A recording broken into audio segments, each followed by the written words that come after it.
Muy buenas noches, soy Arely Insunza y te doy la bienvenida a Para Variar. Esta noche tenemos un invitado especial que ha sido pionero de la lucha de los derechos humanos en Sinaloa. Ha trabajado siempre por su defensa y reconocimiento.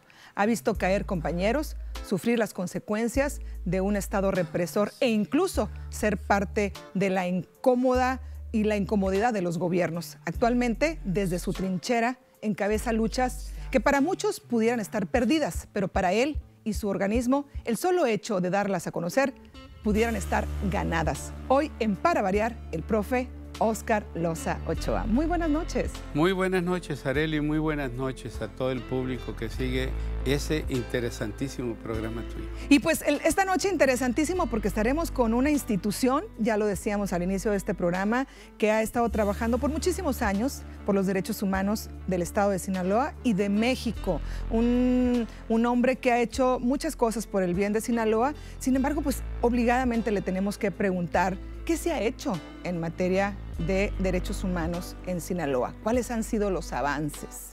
Bien, siempre se habla de claroscuros cuando mencionamos los derechos humanos. Y sí hay cosas que han avanzado sin duda. Cuando nosotros iniciamos esta lucha junto a Norma Corona, Jesús Michel, Jorge Aguirre, pues no existía una comisión de derechos humanos ni tampoco ese sistema no jurisdiccional de derechos humanos en el país. Eso fue posible gracias a la lucha de todos los que he mencionado y mucha más gente, y a la muerte de Norma comienza a legislarse, se crea la Comisión Nacional de Derechos Humanos, luego se legisla para que sea un organismo constitucional y luego se mandata a los estados para crear este sistema no jurisdiccional de derechos humanos, ¿no? De protección de derechos humanos. Ha habido leyes que han complementado esto. Hay leyes contra la tortura, hay ahora una ley contra la desaparición forzada de personas, entre muchas otras cosas, ley de atención a víctimas del delito. Esas son las cosas los pasitos que se han dado adelante. Hay otras que hay que lamentar, sigue la práctica de la desaparición forzada de personas. Recientemente ustedes conocieron la noticia de agresiones que recibieron esos familiares que andan en busca de sus seres queridos aquí en Culiacancito y han tenido presiones en todos lados para que no lo sigan haciendo. Desgraciadamente esa práctica sigue en pie, pero pues está lo otro, la esperanza de que con la legislación esto vaya disminuyendo, ¿no? Hablo de las violaciones de los derechos humanos. Y bueno, en este claroscuro que nos menciona, pues ya nos dio una probadita, nos dice qué diferencias hay en aquel Sinaloa de aquellos años y el Sinaloa que tenemos hoy. O sea, sí ha mejorado, sí hay este tipo de cosas que realmente podemos considerar como contundentes en el cambio. Desde luego, porque la otra parte debemos de buscar que se cumpla con algo que se ha legislado, pero esos son pasos que nos han costado mucho vidas de sinaloenses y también de mexicanas y mexicanos, pero al fin son pasos en firme en esta materia. Y entonces, tomando en cuenta esto que nos menciona, pues bueno, habría ¿qué es lo que exactamente se tiene que mejorar? O sea, ¿qué podríamos esperar que mejore en los últimos años? Evidentemente este tema de la agresión y demás, pero ¿qué nos podría comentar? Sí, en primer lugar yo hablo de una política de Estado para que lo que señalamos como crisis humanitaria están los desplazamientos internos que hay no solo en Sinaloa, sino en todo el país. Está lo de la desaparición forzada de personas y están también los homicidios que la violencia ha cobrado y sigue cobrando en el país. Para dar un paso en firme en la disminución de esos tres renglones del delito en nuestro país, se requiere de una política de Estado. Y me estoy refiriendo yo a esa coordinación que tiene que haber entre el gobierno federal del estado y del municipio para que trabajen muy, pero muy en serio en ese renglón general que se llama seguridad en el país. Maestro, ¿el tema de los derechos humanos empieza a la par en todo el país o en qué momento Sinaloa lo hace antes, lo hace a la par de otros estados? ¿Cómo lo vivimos como estado? Bien, hay una señora, doña Rosario Barra de Piedra, que por fortuna vive todavía allá en Monterrey. Ella, luego de la desaparición de su hijo Jesús, comienza a trabajar con unas señoras de Monterrey el reclamo de la presentación de su muchacho y de otros ahí de Nuevo León. pero esto prende casi automáticamente en otros estados de la República: Guerrero, Sinaloa, Puebla, Jalisco, para mencionar algunos de los estados, y comienza una coordinación a nivel nacional. Yo me ligo aquí en 1977 con el trabajo de dos grupitos que encontramos de madres con hijos desaparecidos. Las mamás de los muchachos que estaban en el Tecnológico de Culiacán, que desaparecen, y por otro lado las mamás de universitarios que también están desaparecidos de manera simultánea. Aquí estaría yo recordando a doña Chuyita Caldera de Barrón, que se convierte en la presidenta de ese grupo de madres, y estaría hablando también de la mamá de Carlos Alemán Velázquez, doña Margarita, que encabezaba a las madres acá del Tecnológico.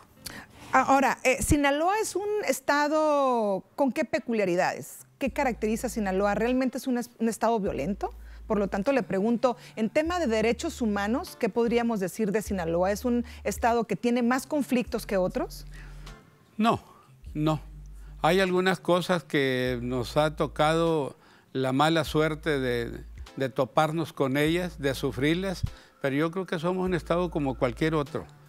Tenemos un carácter fuerte, eso es cierto, ¿no? Pero también habrá que decir que es un estado entregado al trabajo y un estado con una cultura milenaria, para no hablar de centenaria solo a partir de la conquista, ¿no? Creo que hay cosas muy buenas en ese sentido. Sin embargo, pues nosotros fuimos el lugar donde se ensayó por primera vez un trabajo del ejército para combatir el narcotráfico, la Operación Cóndor. Y de ahí datan, en el marco de esa operación, la desaparición forzada de muchos jóvenes en el estado de Sinaloa. Entonces, pero no es que seamos en especial violentos o cosas por el estilo. Es correcto, le pregunto esto porque efectivamente hay, pues no podemos negarlo, una narcocultura, es un estado violento con un tema de narcotráfico. Entonces, ¿no considera usted que por esta razón seamos un estado especialmente que atropella los derechos humanos? No estoy convencido yo de una cosa de esas, porque bien tienen su historia y hay muchos corridos. Tamaulipas, Nuevo León, lo tiene el estado de Guerrero y lo tienen otros estados, Veracruz, Michoacán. Entonces, yo no puedo decir Sinaloa es algo que se cuece aparte. No. Creo que somos igual que el resto de los estados. Es cierto que somos un mosaico de culturas en el país, pero Sinaloa tiene cosas positivas también muy interesantes. Profe, le preguntábamos ahorita el tema de la Comisión Estatal de los Derechos Humanos, en la cual evidentemente usted estuvo al frente durante un tiempo. Hoy sigue luchando desde su trinchera, también ya lo decíamos. Pero estas instituciones, maestro, ¿sí están cumpliendo o han cumplido desde su formación o desde su inicio con lo que se decía, o solo han sido un requisito del gobierno como para decir, ahí están, se cumple con una parte, se cumple con la legislación, o realmente se han tenido los resultados que se esperaban? La crítica que hay en general en todo el país es de que el Estado buscó cooptar a esos organismos.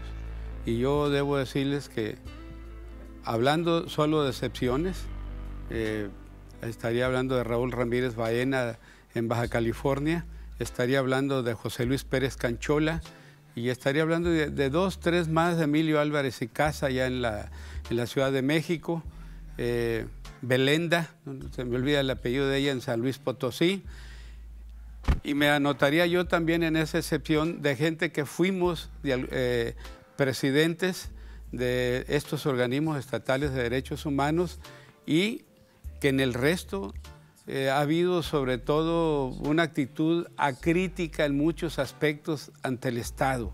Si el Estado buscó cooptar y lo logró. Y les diría, cuando hay una posición crítica, aun cuando hay el derecho a que se reelijan a esos presidentes, no se hace.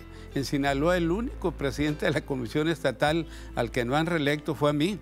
Todo el resto pueden verlo: Jaime Cinco, Ríos Estavillo, Carlos Álvarez Ortega, que acaban de reelegirlo, ¿no? Yo fui el único que no, y haber sido por algo, yo creo, no me porté bien.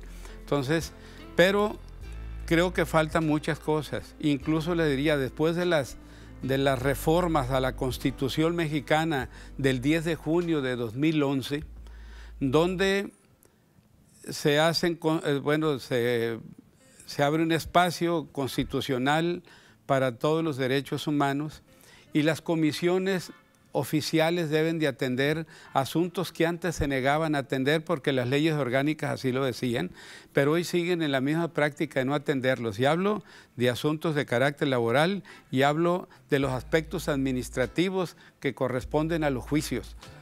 Ok. Nosotros sí lo atendimos. Nosotros sí lo hicimos. Y bueno, y entonces usted que lo ha vivido en ambas partes, estar dentro de la Comisión Estatal, que forma parte de un organismo gubernamental, y hoy desde fuera, ¿cuáles son las bondades de estar en uno u otro lugar? ¿Se puede ser juez y parte? ¿Se puede, este tema de la reelección que usted nos mencionaba, se está tentado a empezar a participar más del lado del gobierno que del lado de la ciudadanía? ¿O cuáles son las ventajas de estar en uno u otro lado? Para quien ha sido luchador social y vio desaparecer y vio morir compañeros en la lucha, pues obviamente yo prefiero la libertad sin duda, y este organismo de defensa de los derechos humanos con todas las limitaciones que tenemos, y cuando hablo de limitaciones entran para comenzar las económicas. Claro. Es cierto que logramos en los buenos tiempos comprar el despachito donde estamos, pero cada 15 días tenemos el gran problema de cómo cubrir la nómina, pequeña, pero una nómina de compañeros que viven del trabajo ahí con nosotros. Aguirre y yo pues somos maestros de la universidad, él vive de su salario, yo de mi pensión, pero los otros compañeros tienen que llevar el pan a sus casas, ¿no? Con todo y eso, yo me siento más cómodo, más en lo que yo puedo hacer a partir de esta comisión. Hemos logrado con el paso del tiempo de que al menos nos escuchen y que podamos canalizar los problemas. Es cierto que en este país no tiene la tradición de Suecia, donde todas las recomendaciones de los organismos de derechos humanos se acepten, ¿no?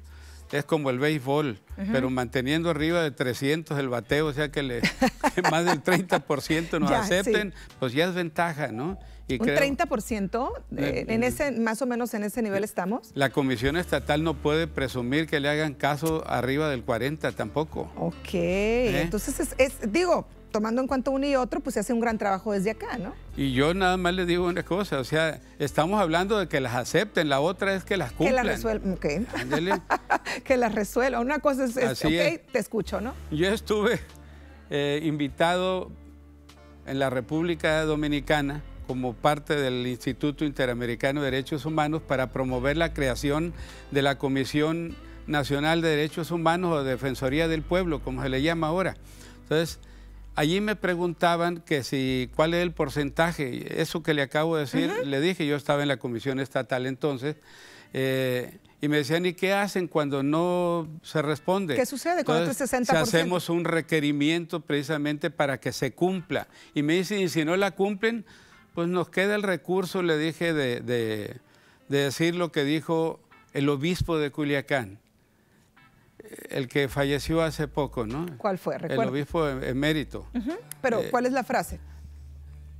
Él le habían recomendado por parte del INAH que devolviera el púlpito que había en catedral y no lo hizo. Y cuando le preguntan por qué no lo hizo, él contestó que las leyes del México son como el inglés, se escriben de un modo y se pronuncian de otro. El obispo Benjamín. Benjamín Jiménez, efectivamente. Muy bueno, pues así sucede entonces, así están. Y en la práctica algo hay de eso, ¿no? Desde luego, yo lo que creo que debe haber mayor participación social en la crítica hacia la autoridad para que cumpla más lo que plantean los organismos de derechos humanos. Y bueno, con todo esto, ¿qué es lo que falta por hacer en Sinaloa? Muchísimo, sé, lo entiendo.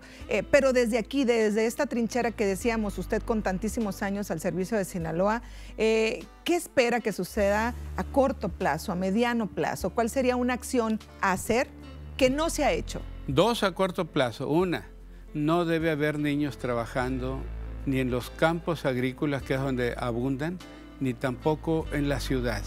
Y hablo de niños, de acuerdo a la ley, de 14 años hacia abajo. Hemos tenido accidentes de trabajo de niños de 9 años. A mí me ha dolido muchísimo el corazón. Un consuelo fue que viniera don César Costa, que es embajador de buena voluntad de la UNICEF, a acompañarnos precisamente en la investigación de esos casos. Por otro lado, estamos hoy en medio de una pandemia.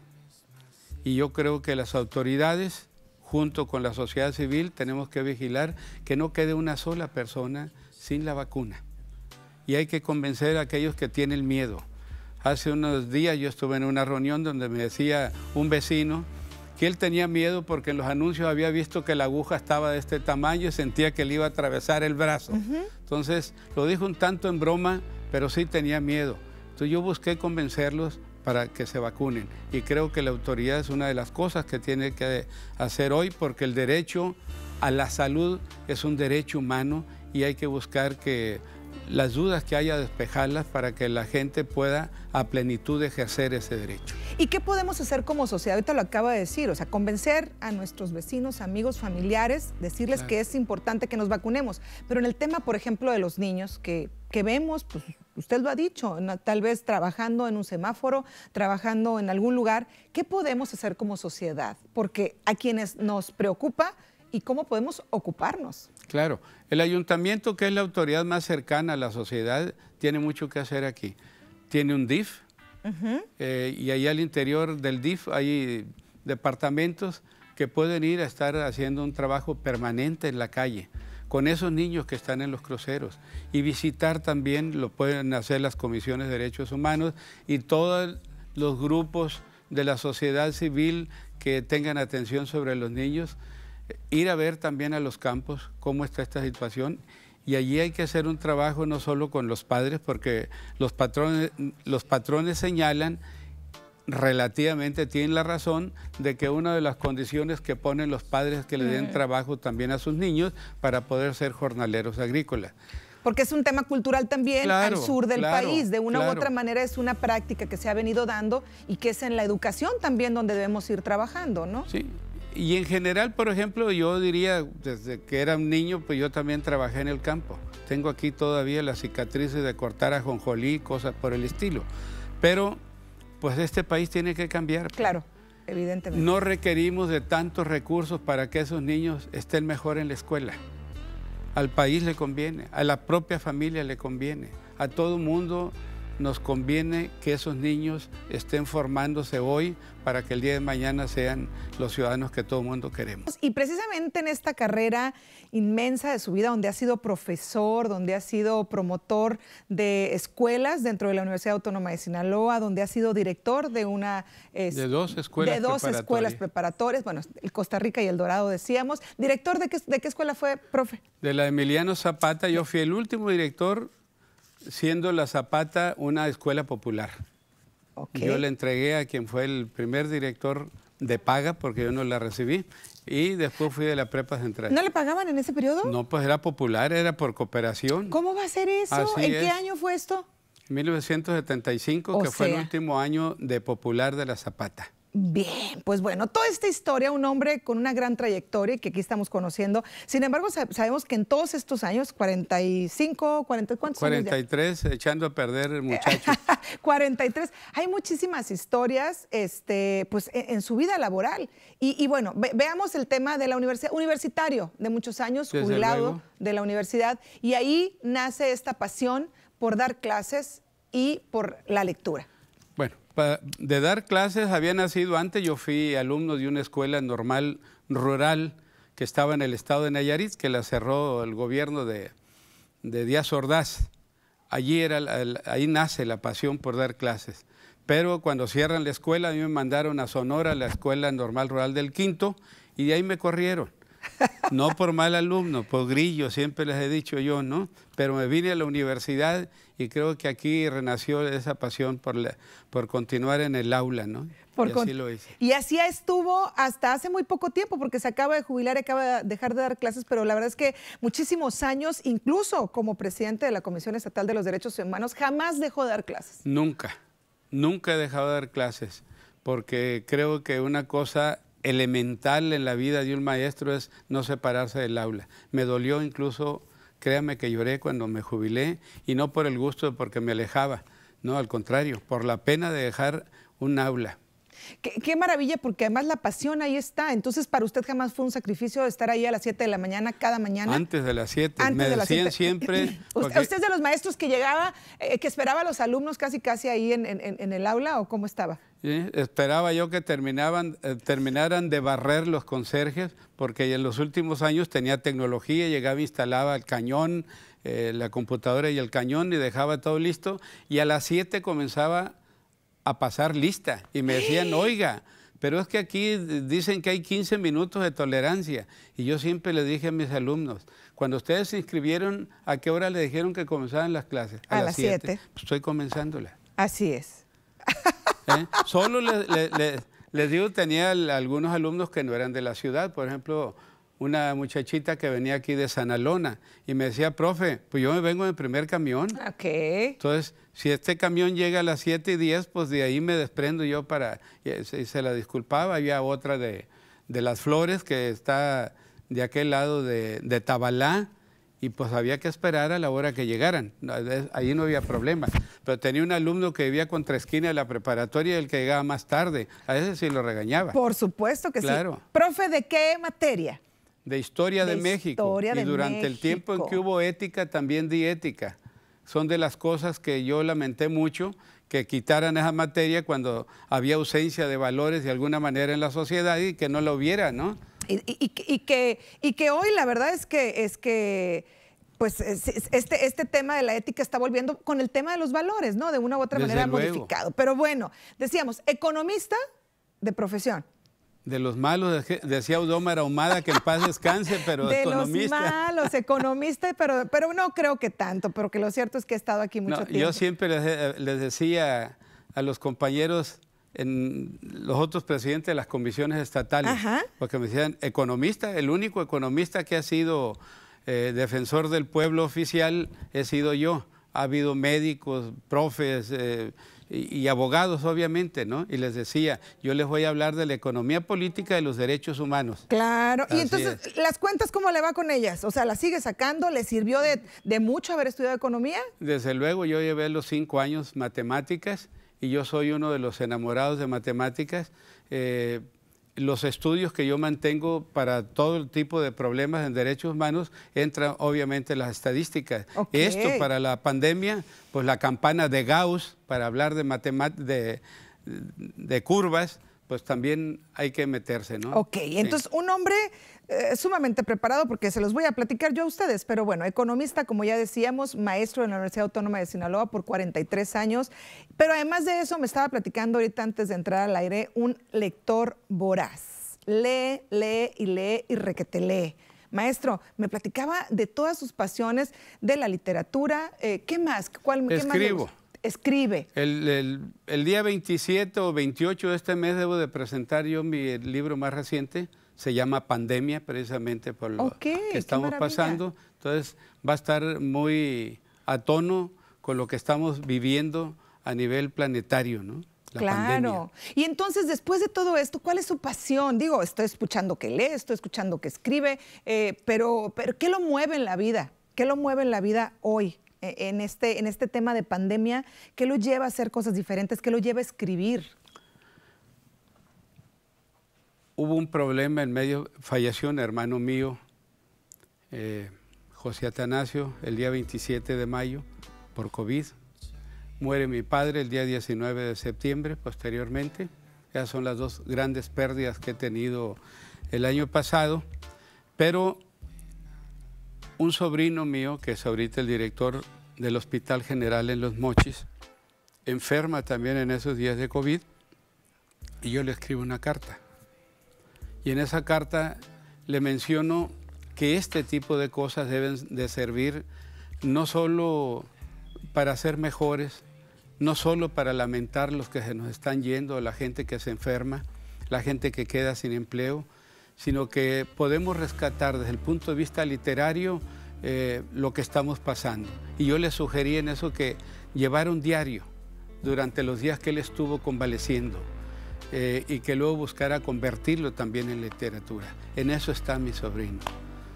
Pero hay una parte que yo describo porque es Escribir es, como dice Elena Poniatowska, es un ejercicio que hay que mantener a diario para poder que ese oficio se convierta en un arte, pues, ¿no? No Claro. es de ocurrencias, es de escribir a diario.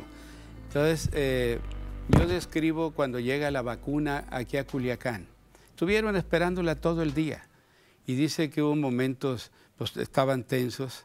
Se encuentran los médicos después de varios meses de varios hospitales, después de varios meses, o sea, durante la pandemia, en la que el gesto era el adusto, el de preocupación, etcétera, y que ahí comienzan a relajarse en las horas anteriores a que llegara el avión con la vacuna.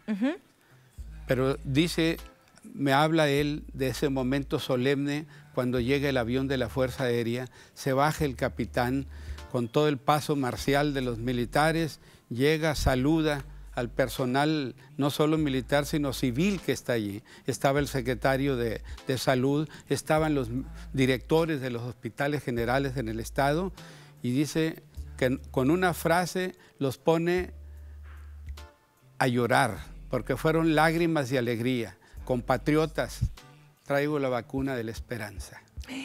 Con esa frase, Claro. y dice al secretario se le derraman las lágrimas. Y aquel gesto primero de bromas y eso, comienzan a llorar. Es la esperanza de 3 millones de sinaloenses de poder salir adelante y buscar parar ese ritmo de muertes que hemos tenido. Por supuesto. Usted mismo tuvo COVID. Platíquenos. Claro. Porque, pues ahora, sabiendo que en su familia hubo estas pérdidas, ¿cómo vive usted el COVID? Que si mal no recuerdo, me estaba mencionando que había sido por ahí del mes de septiembre que lo tuvo. Mi padre, sí, fue en el marco de la muerte de mi padre. Él murió de las, dijeran los españoles de otros siglos, murió de su muerte, decían así, la clasificaban los cronistas españoles. Él era mayor. Él iba a cumplir 94 años, ¿no? Entonces, hoy causas naturales le llaman, ¿no? No fue por COVID, mi hermano sí, en mayo, pero en el marco ese de que velamos a mi padre y lo sepultamos, pues fue mucha gente. Y usted sabe que en esos momentos es difícil decirle no a un abrazo de un amigo, de un familiar. Claro. Pues no solamente yo salí contagiado. Así es, fueron 17 miembros de mi familia. Así es, y directamente lo que es mi casa fueron 3 hijos, la nuera, mi esposa y yo. Y entre los hijos, uno en especial. ¿Todos, maestro? O sea, muchos de su familia cercana. Así es. Y uno de ellos, José, uno de mis hijos, hubo necesidad de internarlo. Estuvo una semana en hospital, que fue pues, el que se vio más malito, ¿no? Mi hermana, la mayor, que también está entre ese número de 17, no quiso ir al hospital. Para fortuna de ella, tenía como para pagar atención en casa, pero estuvo con el oxígeno y estuvo con los mismos medicamentos que la gente que se hospitaliza. ¡Híjole! Tardó más en recuperarse. Fue una experiencia dura. Mi madre, a la cual también le dio, y increíblemente, a pesar de la pena que tenía ahí de habérsele muerto mi padre en esos días, fue muy suave, o sea, fue benigno el mal con ella. Le dieron el tratamiento y le echaron mentira de que ella no tenía, pero claro, que para temas psicológicos no agobiarla. Y cuando le hablábamos siempre nos decía, pues yo aquí en medio de enfermos, decía, ¿no? Ella no le contaba entre ellos. Maravilla, esa es la belleza. Pero entonces, ¿se vivió con miedo? Entonces, esta parte de usted, por ejemplo, usted me platicaba que sintió muy mal 10 días, estuvo sintiéndose muy débil, no se le fue olfato, no se le fue gusto. Ni el apetito. Ni el, afortunadamente, claro. Maestro, porque enfermo que come. Dice. Hasta ahí, Así es. Pero bueno, lo cierto es que también esto le permite tener más vitalidad con todo y la sensación de cansancio que se puede llegar a sentir. El hecho de comer es muy importante. Pero le pregunto, ¿lo vivió con miedo? ¿Cómo cuando recibe? Sé, porque yo he tenido sustos, entonces imagínense que yo me he asustado solo con pensarlo. Claro. ¿Qué siente cuando le dicen sí es un positivo? Nos lo dijeron al mismo tiempo para mi esposa y para mí, ¿no? Y obviamente uno siente, claro, el golpe y no sabe hasta dónde pueda avanzar. Cada caso es un problema aparte, ¿no? Aparte. Así es. ¿Pensó en la muerte? Pues yo debo decirle que sí. Claro. Pero yo aquí pienso como Carlos Fuente, ¿no? Es algo que cualquier momento pueda llegar. No me aterra, pero obviamente sí pensé en la muerte, ¿no? Que podía darse. Pero tenía los libros, tengo una biblioteca muy bien en mi casa, tengo 3 bibliotecas, una en la oficina, otra en la casa donde vivía anteriormente y la actual. Y tenía por fortuna un buen número de libros que yo había adquirido y otros que ya me están modernizando mis hijos, que tengo por medio del Kindle que he comprado electrónicos, ¿no? Entonces, ¿cuántos leyó durante ese tiempo?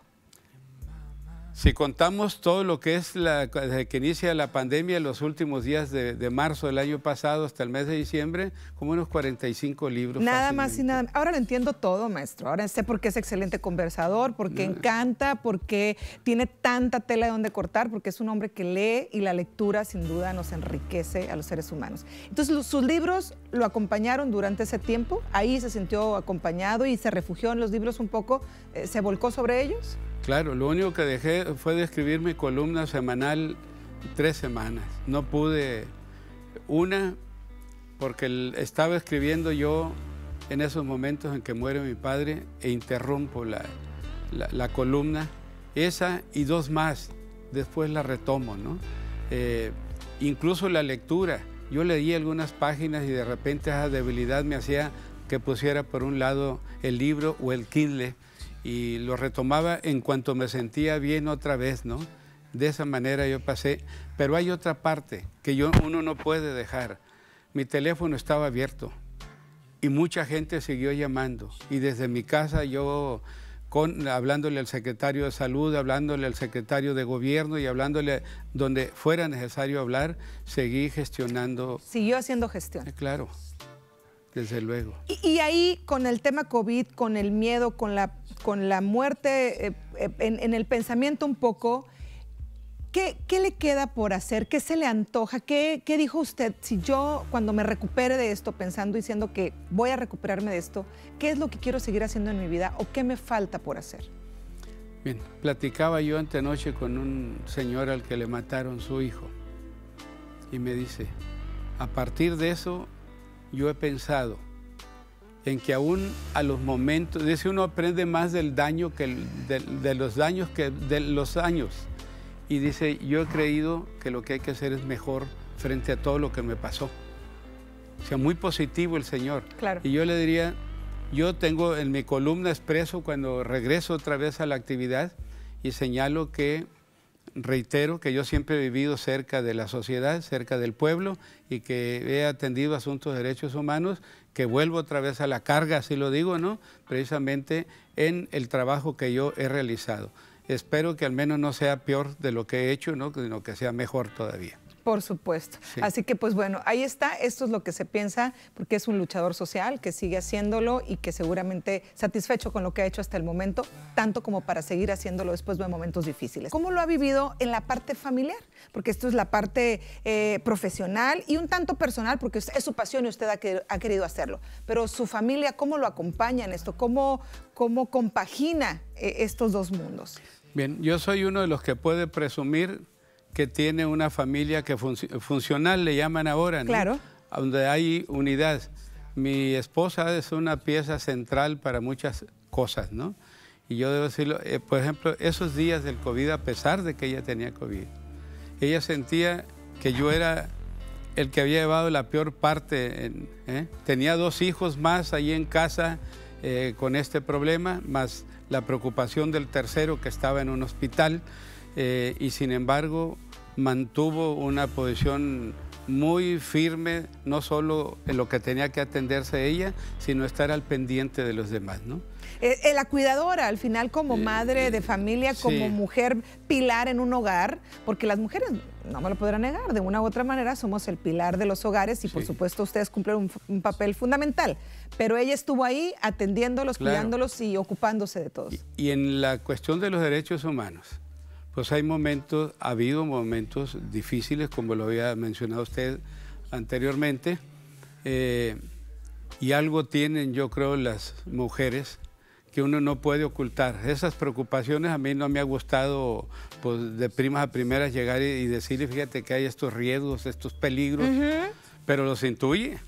no puedo ocultar. Ella se da cuenta cuando pasó algo intenso en el trabajo y que usted lo tiene. ¿Y qué ha pasado en el trabajo, maestro? Platíquenos alguno de estos momentos que usted inevitablemente se los lleva a casa. ¿Qué lo ha marcado? ¿Qué lo ha tocado a lo largo de todos estos años? Deben ser muchas vivencias, pero ¿alguna que lo haya marcado? Pues he perdido 3 compañeros allí en la oficina directamente, pero la muerte de Norma Corona fue quizá lo que me haya impactado a mí más por su calidad de mujer, porque yo no creía que pudieran atreverse a dañar a una mujer de esa manera. Y le comento que yo nunca he andado armado, pero pues alguien me hizo llegar una pistola, yo la ponía abajo de la almohada y una noche, como el mes de que pasó lo de Norma Corona, escuché ruidos en la cocina y me levanto con la pistola en la mano y mi mujer se levanta atrás de mí y me dijo, se levantó la Gaby, mi hija más pequeña, por favor. Claro. Allí llegué a una conclusión, ni caso tenía que yo trajera un arma, porque ni sé manejarlas. La otra, que podía cometer un error. Que era un peligro tener un arma. Hasta ahí llegué yo con esa pistola y llegué a una conclusión, que había que vivir la vida lo más aproximado a lo normal, porque incluso me ofreció en aquel entonces el procurador Álvarez Farber, que sí podía, incluso el gobernador Labastida, que sí podía estar una patrulla conmigo, algún policía que me acompañara. Claro, seguridad. Sí, pero yo les dije que no. Porque eso viene a alterar la vida familiar, pues, ¿no? Y mis hijos, mi esposa y alguien ajeno a nosotros. Entonces le dije, no, lo único que les agradezco es que el día que lo ocupe y que les llame, me atiendan, por favor, nada más. Lo demás yo voy a hacer la vida lo más cercano a la normalidad posible. ¿Amenazas? Eso fue lo que hicimos. ¿Amenazas, maestro? Pues en ¿Ha otros tenido años. amenazas? Sí, sí ha habido. ¿Por parte del crimen organizado, por parte de todos, para no dejar ni uno sentido. ¿Gobiernos? Sí. ¿Por represión? ¿Algo en particular, por ejemplo? ¿Algo que yo he tenido órdenes de aprehensión. Ok. Sí. O sea, sí ha habido todo eso. Y les diría de todos para no dejar a nadie sentido. Sí. De todo como en buffet no quiere. Así Pero es. lo cierto es que sí está esta otra parte. ¿Alguna vez ha pensado en dejarlo, maestro? ¿Alguna vez ha pensado dejar de lado este apoyo para la sociedad para resguardar su integridad física? Cuando muere Norma Corona viene uno de mis hermanos. Tenía 7 hermanos en Estados Unidos, tengo 6 hermanos, pero comisionan a uno para que venga a decirme que me vaya yo a los Estados Unidos. Ajá. Que seguramente ellos me van a conseguir empleo allá, que no hay problema. Y yo les di las gracias y les dije que hay un momento siempre que define a cada persona y que ese era el momento que a mí me definía. Que yo podía irme y que seguramente podía ganarme el pan como ellos se lo ganan allá, pero que iba a haber un problema. Yo no iba a estar a gusto el resto de los días de mi vida por no quedarme donde debería quedarme a hacer el trabajo que yo tenía que llevar a cabo. ¿Estás satisfecho con esa decisión? Así es, yo no me arrepiento de ella. Y ahí están mis hijos que los crié junto con mi esposa y que ahora ya me tienen nietos, ¿no? Regreso en Para Variar esta noche con el maestro Óscar Loza Ochoa, donde hemos platicado de su vida profesional, de la entrega, de cómo ha sido un luchador social y de cómo, bueno, su familia, una hermosa familia. ¿Cuántos hijos, maestro? 5, la mayor falleció hace 6 años. Hace 6 años, hace poco. 5 hijos, nietos. 5. 5 nietos. ¿Se viven diferentes los nietos? ¿Hay una emoción diferente con los nietos? Sí. Bueno, no hay que educarlos pues a ellos. No, se vuelve un alcahuete con así. Ya terminó en este tema de abuelo feliz, donde puede hacer lo que quiera con ellos porque no los tiene que educar. Ellos conmigo sobre todo. En este caso es ellos conmigo. Pues maestro, de verdad que es un gusto tenerlo, platicar con usted. Le decía que es muy interesante saber que es un hombre que está ahí permanentemente leyendo, escribiendo, entregado a su pasión, entregado a su familia. Y pues bueno, hoy, después de todo esto, estamos viviendo todavía una pandemia. Esperamos este libro del cual usted nos está hablando, ¿para cuándo podremos leerlo? La idea es que sea el día 27 o 28, todavía no determinamos. ¿Pero pronto? Sí, es que queremos hacerlo el día que se cumple el primer aniversario de aquella persona que estuvo en el hotel De ahí el desarrollo Tres Ríos. Es correcto. El primero que llegó a Sinaloa y que nos puso a temblar a todos. Pero bueno, maestro, nos tenemos que despedir. Le agradezco infinitamente que haya aceptado esta invitación para platicar de su vida, de su entrega. ¿Qué le queda por hacer? Estaremos viendo evidentemente este libro, pero ¿cuáles son las cosas que el maestro Óscar Loza Ochoa tiene todavía por hacer en esta vida? Que son muchas seguramente. Carlos Fuentes le preguntan que se había pensado en la muerte a los 80 años de edad y dijo sí, a él se le había muerto su hijo Carlos a los 25, pues. Ajá. Sí, dijo, pero hasta el último día de mi vida yo voy a estar haciendo proyectos, dijo, porque hablaba de 3 libros y solamente uno de esos 3 pudo salir post-mortem, ¿no? Claro. Pero yo espero que la vida me regale todavía algunos años con capacidad de seguir trabajando ahí en la comisión con mis compañeros y dar lo mejorcito que yo pueda darle también en materia de derechos humanos a la sociedad. Por supuesto que sí. Y en tema familiar, seguir conviviendo con los nietos, seguir siendo un alcahuete, lo decía usted maravillosamente. Así es. Pese a la pandemia hemos buscado formas de poder continuar con esa relación que no se corte, ¿no? Por supuesto que sí. Así es. Que me lean mis nietos alguna página, no solamente de los hermanos Grimm, sino de García Márquez o de Carlos Fuentes, o de Mario Benedetti, algún poema. Qué para maravilla, mí es lo mejor. Que es. Hay canciones canciones que se hicieron con poemas de Mario Benedetti que yo adoro, ¿verdad? Pero bueno. Manuel Serrat. Claro, por supuesto. Todo esto que seguramente es la música que a usted también escuchó en los años 70, se sigue escuchando. Sigo escuchando. Por supuesto, yo también, me encanta. Maestro, es un placer tenerlo. ¿Qué legado le deja a la sociedad ya para despedirnos? No, yo le pido perdón por las cosas que no haya hecho bien a la sociedad. No, pero muchas cosas también, seguramente muchas mujeres, hombres y familias en general le están agradecidos. Y nosotros aquí en TVP también por aceptar esta invitación. Y esperaremos la presentación de ese libro para leerlo, por supuesto. Así que muchísimas gracias por estar esta noche en Para Variar. Al contrario, muchas gracias, un abrazote y yo le prometo que entre los días 22 y 23 le traigo un ejemplar de Pandemia. Excelente, muchísimas gracias por estar aquí esta noche en Para Variar, el maestro Óscar Loza Ochoa. Seguimos y estaremos aquí en la próxima.